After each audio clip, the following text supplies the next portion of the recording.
I'll be in my car. Okay. And just for those who are speaking, if you can keep it on mute, especially if you're in a place unless you're speaking, that would be helpful. Okie dokie. Good advice.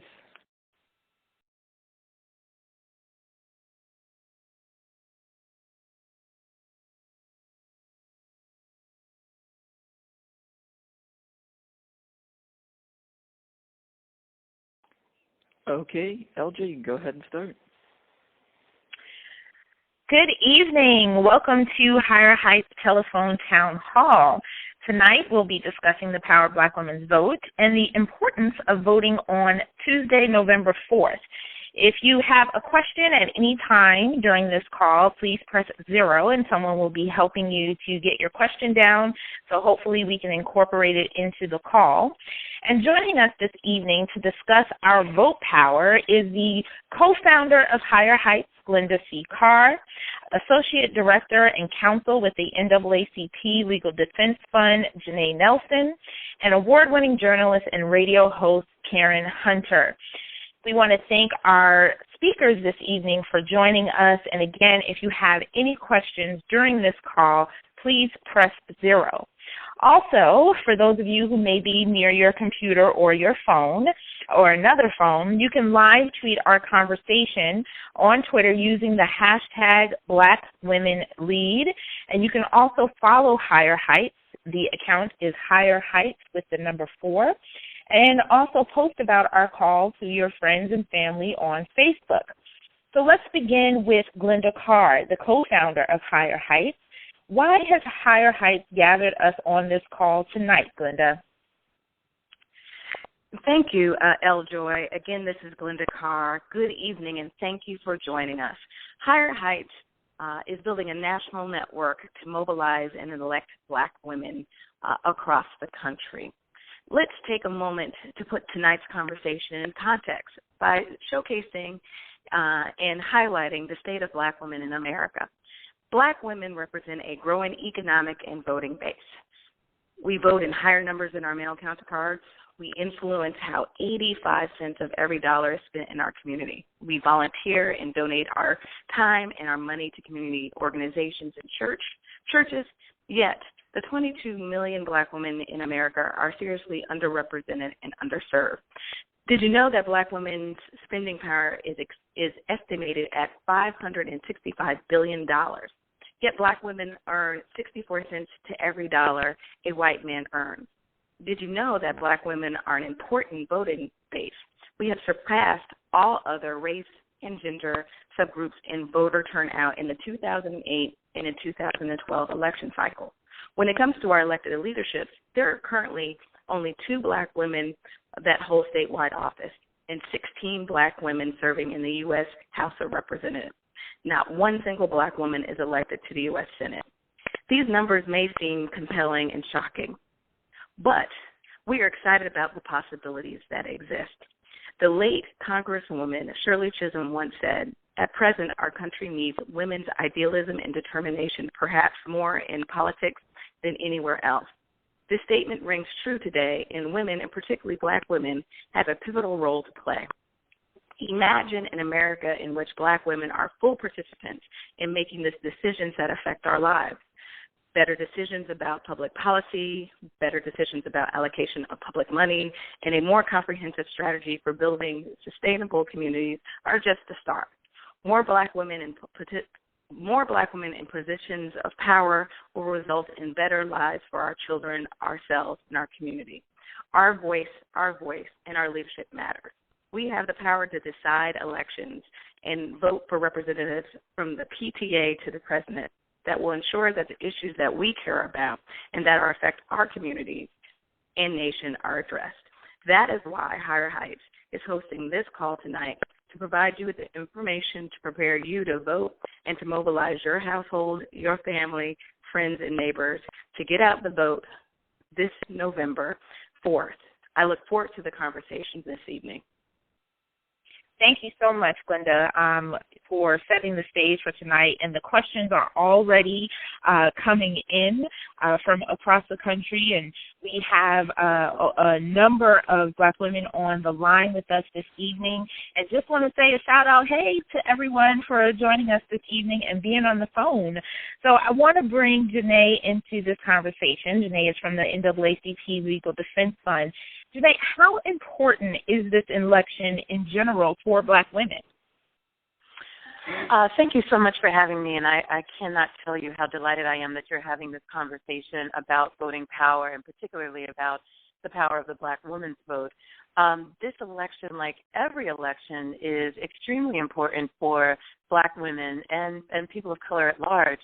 I mean, I want to focus a little just on the importance of Black women turning out in particular. In so many instances, we are the driving force in our households in terms of how we decide to spend our money, how we decide to take care of our families, how we decide to educate our families. All of those issues are affected directly by the elections in which we participate and the individuals that we elect to lead us. And if we think about the history of the right to vote, African Americans did not receive the right to vote, and really it was just African American men until 1870 when the 15th Amendment was passed. Black women didn't get the right to vote until 50 years later in 1920 when the 19th Amendment was passed. This has always been a struggle for disenfranchised populations, marginalized populations in the United States to exercise this profound and fundamental right to vote. And now that we have it, we know that it is something that we can use to transform our realities. And it is essential that Black women turn out. They turn out their friends and their sisters and their mothers and their brothers and their husbands, that we continue to be a driving force in the upliftment of our community.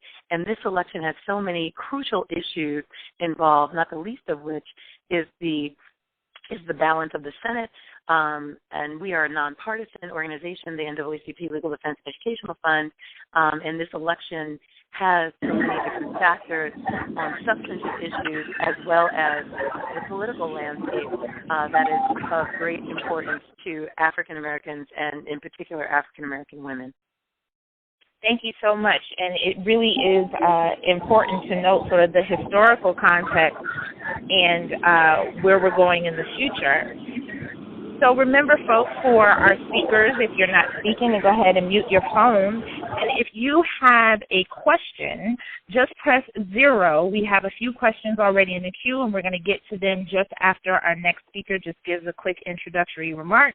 And we'll get to your question. So if you have a question, press 0 now, and we'll take your question so we can begin. So lastly, we want to welcome Karen Hunter on the call. Karen, you've been discussing our vote power on your show. You've been talking about the importance of this election. What have your listeners been saying, and what have you been saying to them? Well, I mean, it's, you know, this election is part of a bigger plan for me, you know, for us. It's about a show of power. You know, as a couple of you already eloquently pointed out, we were responsible for putting Barack Obama in office, Black women. And we will be responsible for making sure that the Senate is Democratic, Black women. But to me, it's just a means to an end. There's got to be a better end game for us. But this would be the first strike, as far as I'm concerned, in terms of showing, because people are not confident that the Senate is going to remain Democratic. As a matter of fact, they're really, really scared, which is why you see President Obama and Clinton and a whole bunch of people out. There was that secret memo that said that we got to get more Black people to get out to vote, because they know that we are the ones that are going to make this happen. So I say go do it. Let's go do it. But then we have to collect afterwards, because I don't think we've done enough with the power that we have. So I want us to think about this as a power play. That's definitely right, and to connect that to what Glenda says about us exerting our power, and for Black women to not only vote because someone is coming to ask for our vote, but more for voting for the issues that we care about and the programs we want to see funded and done in our communities. And so with that, we do have Black women from across the country on the line with us, and we want to get your voices in on this discussion. So you, all of you who are on the call, have an opportunity to participate. And so Higher Heights wants to know, what do you think is the most important issue at stake for Black women in this election? Again, that's what do you think is the most important issue at stake for Black women in this election. Press 1 if you believe it's education. Press 2 if it's the economy or employment opportunities. Press 3 if it's public safety or violence.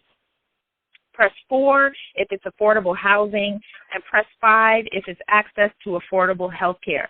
And remember, if you have a specific question, press 0 and we'll get you live on the line with our guests. So again, what do you think is the most important issue at stake for Black women in this election? Again, that's 1 for education, 2 for employment opportunities, 3 for public safety, 4 for affordable housing, and 5 if it's affordable health care. So we're going to go, as you are responding to the first question, we want to thank you for participating, and women are coming in and making their voices heard, and this is exactly what we want you to do on Tuesday, November 4th, which is next Tuesday. We want you to make your voice heard and come out to vote. And so we have a question to start with. I believe the caller is on the line from Cleveland. You're on the line with us. Yes, it's Dwayne Browder who's on the line. Basically, my question was a question and answer combined. Is that I feel that more Black women need to get involved in the political process in what's going on, so they have a better understanding that they don't have to be pushed in corners and treated real bad. I used to be a commissioner for CMHA for 14 years, and I was vice chairman for 12. And one of the things that I did was I always spoke up for Black women, particularly Black women that have many issues and that are a little weak. I think we got disconnected on iron, but I do have your question here from Cleveland, from our just previous caller, was how do we get more Black women involved in the process? And so I'm going to ask Glenda from Higher Heights, whose whole focus is on this question of how do we get more Black women involved in the process? Well, first of all, we have to recognize that all of us are leaders in our due right. You know, Black women tend to put our head down. We do the work. We're the worker bees during campaigns, during, Black Association presence, Black Association. But as it relates to political leadership, Black women do confront distinct political realities. Black women are less likely to be encouraged to run for office. And according to a report that Higher Heights Leadership Fund put out this June called The Status of Black Women in American Politics, Black women are often more likely to be discouraged for running for office. So that being said, one of the marching orders we should take away from this call is that we should start identifying Black women that would be great leaders. There's studies that have shown that women have to be asked to run for office, and women of color upwards to 5 times, and women of color actually have to be asked between 5 and 9 times. So if you see a Black woman that has some stellar leadership qualities that ought to be running for office, ask them to run. Another major hurdle for Black women and women in general is the ability to raise political dollars for a campaign. So as a community, we need to be better political stewards. We always use an analogy that I hold dear to heart because I love shoes. That imagine if we, ING did a report that said that an average woman has 11 pair of shoes. What would you imagine if we just shifted 1 pair of shoes a year to political stewardship? This is an exciting time. There are more African Americans running for office in this cycle than in history, and there are a large number of black women running across the country, from statewide offices to congressional offices. So we are coming into our political season, from increasing our voting block over the last 10 years to more women running for office. But we absolutely need more women interested in running for office across the country. So now, just to give you guys the results of our quick poll on what do you think is the most important issue at stake for black women in this election, 48% of you said it's the economy and employment opportunities. 48%. And, the next one over was education at 17%. But clearly, Janae, black women have a voice and know the issues that matter, the issues that are going to drive us, and that we need in our communities. And so, but there seems to be sort of this coordinated effort, I should say, don't know by who, to prevent us from actually voting. That's absolutely right. And I just want to address a couple of things from the last question and what you just teed up in terms of, effectively the war on the right to vote. One of the things that has been so inspiring for me recently was witnessing the protests in Ferguson, where we all know was the site of one of the most tragic incidents in recent history in terms of an unarmed black male, Michael Brown, being shot. But what was so inspiring coming out of that tragic set of circumstances was looking at the number of young women who are involved in leading the protest efforts in response, and who are looking for real meaningful change and who are active voices in that discussion. I think we need to take the lead from young women. More young women need to see other young women in those positions. We are certainly out there. We do stand up. We do keep our heads up. You can ask us. You can encourage us, and we certainly welcome that. But black women are out there already out of necessity, out of inspiration, out of just the need to control their own destinies, and we are emerging as leaders in different places. If you look at the state of Georgia, for example, that has an outstanding get-out-the-vote effort underway, there are 5 black women running for statewide office in that state. That's something that we should all applaud and be extraordinarily proud of, because I think seeing those leaders out there will inspire others not only to step up and lead, but it'll inspire our community to come out and support those candidates of choice. In terms of how our right to vote is being impacted and the war on the right to vote, as we all know, there's been a proliferation of voter ID laws that have just come to pass starting in 2006. Prior to that time, we would vote by signature verification and many other more simple and straightforward ways. Since then, we've witnessed onerous voter ID laws being enacted in places like Texas and Wisconsin and North Carolina, where I was just at earlier this week, just to name a few. They are scattered all over the country. And there's a significant impact on black women. Black women as women are more likely than men to change their name and therefore not have a photo ID that bears the correct name and perhaps run into trouble at the polls around that. They are also more likely than their white counterparts to be subject to stringent voter ID laws because of their increased mobility, because of a whole host of economic factors that's reflected in the vote that you just saw.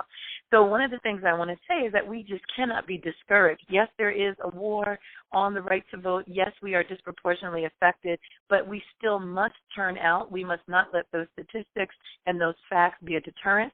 We must turn out at the polls. We must support those of us who are running and who will best represent our communities, and any other candidate that we think can bring the sort of change that we're looking for, whether it be economic change, affordable housing, education, or more progressive voting legislation, because that is something that we need if we hope to really make a difference in the political process.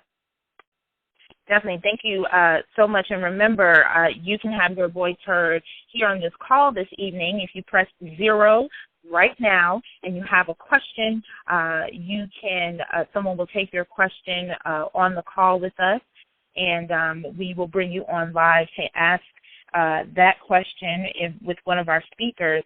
Karen, let me bring you into this conversation because our first question is overwhelmingly, not only do women on this call say that the economy and employment opportunities is the most important issue for them, but, we've also done polls and sort of other information across the country in this election cycle, and that seems to be the case. Black women overwhelmingly want their voices heard in the economy and want to improve their economic stability.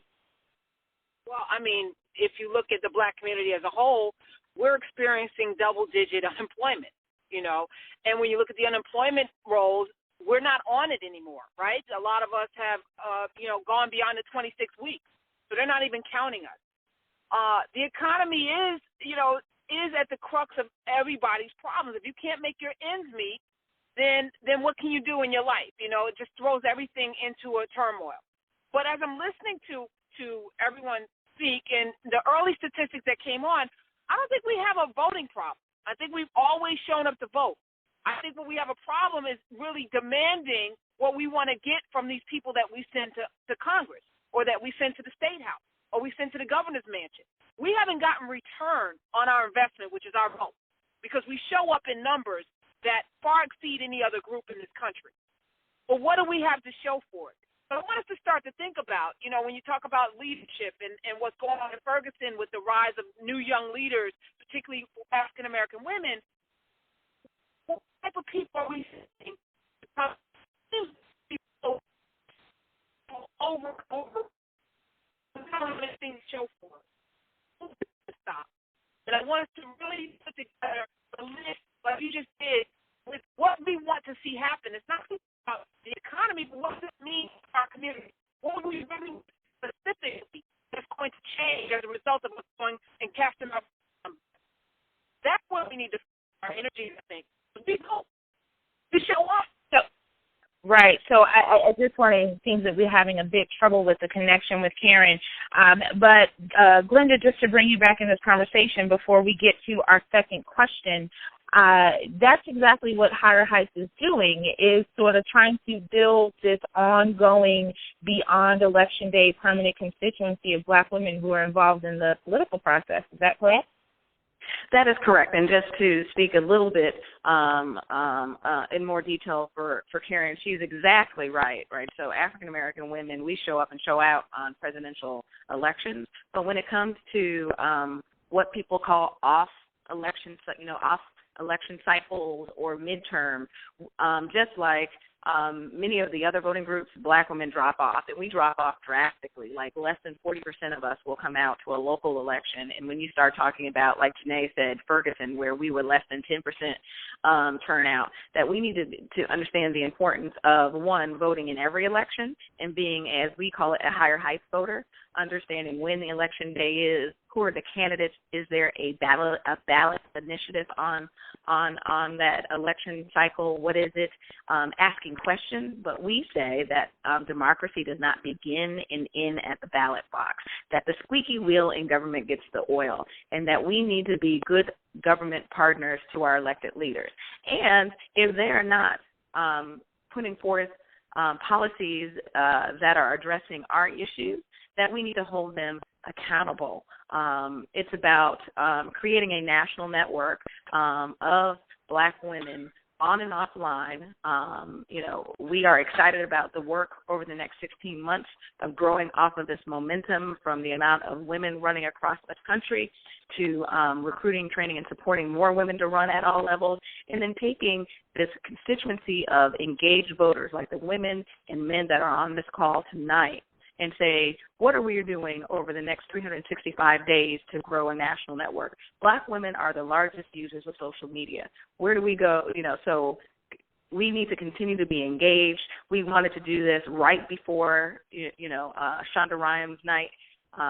Evidence of us having the largest use of social media is every Thursday we trend #scandal. How do we then use that power of the internet and social media to talk about the issues we care about and more importantly, reach out to those who may not be paying attention on a day-to-day basis about the policies, politics, and leadership here in the country. We've hosted salon conversations across the country. If you're interested in us helping you host a salon and gathering Black women in your home, in your church, in your actual hair salons to talk about the issues we care about and talk about the opportunities and barriers that exist for us to enter into political leadership, please contact us and go to our website, higherheightsforamerica.org. We want to be engaged. This Sunday, the first Sunday of every month, we host a virtual brunch because one thing we know, we love to brunch on Sundays.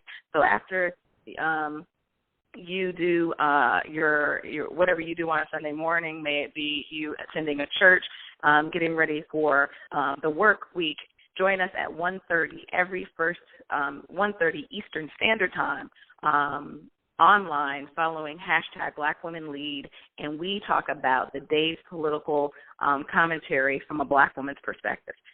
So we're excited about staying in contact, about growing. Black women already move millions of votes. We can move millions of voices, and we can move millions of dollars to ensure that the leaders that we elect are held accountable and we become good citizen partners in government to ensure that the issues we care about, from pay equity to affordable housing, are addressed. So now it's time to have your voice heard. We have time for a few more questions. Press 0 if you have a question. We have 2 in the queue now. But it's time for you to take another poll question. Will you be voting this election so we can make sure Black women like us have our voices heard? Will you be voting in this election? Press 1 if you're going to vote on Election Day. Press 2 if you're going to vote early or have already voted early or absentee. Press 3 if you're still undecided and you're not voting. Press 4 if you've already voted, and press 5 if you're undecided. Again, that's press 1 if you're voting next Tuesday on Election Day, November 4th. Press 2 if you're voting early or absentee. Press 3 if you will not vote. Press 4 if you've already voted, and press 5 if you're undecided. Want to acknowledge Dana in Maryland, who asked which Black women are running for statewide office across the country this cycle. And, you know, Dana, there is something interesting. A number of the candidates are not race-coded, and so there's a lot of work that needs to be put into collecting the information of sisters running from across the country. Higher Heights is investing in that work, and you can visit us at higherheightsforamerica.org to see some of the women that Higher Heights has already endorsed and supported through their work. And I want to go to Dorothy in Ohio. Dorothy, are you on the line with us? I'm on the line. Yes, I am. So you have Hello? a question, Dorothy. How can we hear? What's your question? What is it I can do? Make it small so that it's up on me to make it great. It's what it is the thing that I'm asking. I don't want to run out and let my friends hear my name. I want to hear their names, and I want them to hear their names because I said something that meant something to them and other women. We are so greatly needed. We are so greatly understood, and we need to sit up, stand up, roll over, and say, I'm here. I'm here for the betterment of my country. And don't. Thank you so much, Dorothy. That is Dorothy from Akron, Ohio. And she wants to know, what can she do, Janae? Well, I want to join, my two sisters who've been on the line and talking about the fact that it begins with the vote, but it absolutely doesn't end there. I do want to underscore, though, that it does, in fact, begin with the vote. We do not have any power, any leverage, or any say if we do not turn out in sufficient numbers where we actually have something to trade. And I think that's incredibly important, and I love how we talked about voting being an investment. when we invest and we put our ballots in toward a particular candidate or an initiative, we then need to demand a return. Now, how we do that can happen in numerous ways. One, we need to know the name and contact information for our local elected officials. It is incumbent upon us to become educated about those who represent us in order to hold them accountable. So the first step is to get online and find out your election district, find out who your local city council person is, find out who the folks are on your local school board, find out who represents you in Congress, who represents you in the state legislature, and call those people, write them letters, ideally form a group, as you said, find some way to commune with other sisters, with other people in our community that can join their voices to yours and speak to the common interests that you have and present those to the elected officials that represent you. And if, in fact, you aren't seeing the results that you desire, then you use that same vote. You don't get disaffected. You don't get apathetic. You use that same vote in a different way. And we have to begin to do that and exercise that and be understood to be a powerful voting bloc as we are, and that we will take our votes elsewhere if they are not being appreciated, if they do not reflect the interest that we have. There is a fair amount of data out there about the folks who are running in this current election, and I'm going to try to tweet that out right now, a couple of articles that indicate who those are to answer one of the previous questions. But we absolutely must stay engaged, and part of it means simply having conversations about what it is we want, what our needs are. So that initial poll that conducted that identified economic issues as the leading issues needs to be teased out more. That's just the beginning of a conversation about what very specific economic demands we want to make and how we can go about achieving them. Absolutely. And just to give you some results, 67% of the women on the call this evening say they will vote on Election Day. 27% are voting early, and about 7% of them have already voted.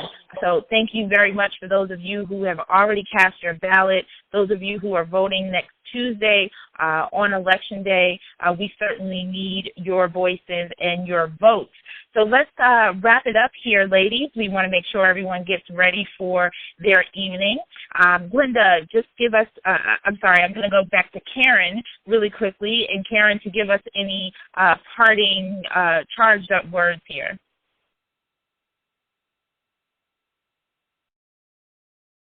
Okay, seems we lost Karen. Glenda, just before I get to you, because we've had the question where someone asked, what can they do? I want to ask the question to those of us on the phone. What will you do to make sure Black women like us have our voices heard? Press 1 if you'll talk to your friends and family about voting, maybe tonight, maybe over the weekend. Press 2 if you'll talk to your coworkers. Maybe not advocate for a particular candidate, but say, hey, whoever you're voting for, come out and vote to your coworkers. Press 3 if you'll post on social networking, if you post on Facebook, on Twitter, any of the social networks that you use. Press 4 if you're going to be a Higher Heights voter, and do all of the above. Higher Heights voter, as Glenda mentioned, is someone she knows her voting status. She does not go to the polls alone. She brings her household. She brings her friends. If you're going to do all of those things, press 4. We'd love to have you. Again, press 1 if you talk to your friends. Press 2 if you'll talk to your coworkers. Press 3 if you'll post on social networking sites. And press 4 if you're going to be a Higher Heights voter and do all of the above. Glenda? Yeah, the one thing, with 5 days left until the election, we need to activate our networks. Black women have powerful networks. One thing I always talk about is the women in my family. I was blessed to have my great-grandmother, grandmother, and mother. My great-grandmother died shy of her 100th birthday when I was 25. This is a woman that did not have, was not supposed to own property, only had a third-grade education, didn't have the right to vote. But she had imagined an America so much bigger for her great-grandchildren than we would have ever dreamt. That being said, when I turned 18, the women of my family probably gave me some jewelry for that milestone birthday, but they marched me down to City Hall and registered me to vote. So as individuals, we should be helping to register our household and our community, and with just 5 days left into the election cycle, we need to activate our networks. Pull out your smartphones and don't take anyone for granted. Calling through and asking, have they already voted? Do they need help voting? Do they need transportation to the polls? Like my mother, pull out her her physical sorority list and church list, call through that and see if people need assistance in voting and encouraging them to vote. Our network is powerful. As you know, if you fire up a black woman, she's going to pull everyone from her household, from her block, her church, her sorority, her employment. We have 5 days to show up and show out, and I know that we can do that. Many of the exit polls coming out of early voting shows that in many of the battleground states that early voting is on pace to increase, and we believe at the center of that are black women, but we cannot sit back and assume others are going to vote. If you don't vote, you're still casting a vote. So I'm excited about the momentum. I'm excited about waking up on November 5th and seeing that we have elected not only representatives across the country, but we've expanded the amount of black women that are elected to office, and that they have, like the late Shirley Chisholm, that unbought and unbossed leadership to lead our communities and our nation to address the issues that black women are most concerned with. Thank you very much, Glenda and Karen, for joining us. Janae, finally, just tell us why it's important to vote in every single election, and then we're going to give you some marching orders. Absolutely. Every election counts, and it's hard to rank the importance, and I'm not going to fall into the trap of doing that, but what I will say is that we often are most affected by our local elections. National elections are extremely important. Federal elections are critical, but we are often most directly impacted by the local leaders who decide how much funding our schools get, who decide the quality of living that we experience in our neighborhoods, who decide what employment opportunities will come into the areas in which we live and where we work and what our minimum wage will be in a given state. All of those issues happen at a more local level. And those are the elections that happen in the, as you say, the off years or the midterm years when we don't have a big push or as big a push as we see in presidential election years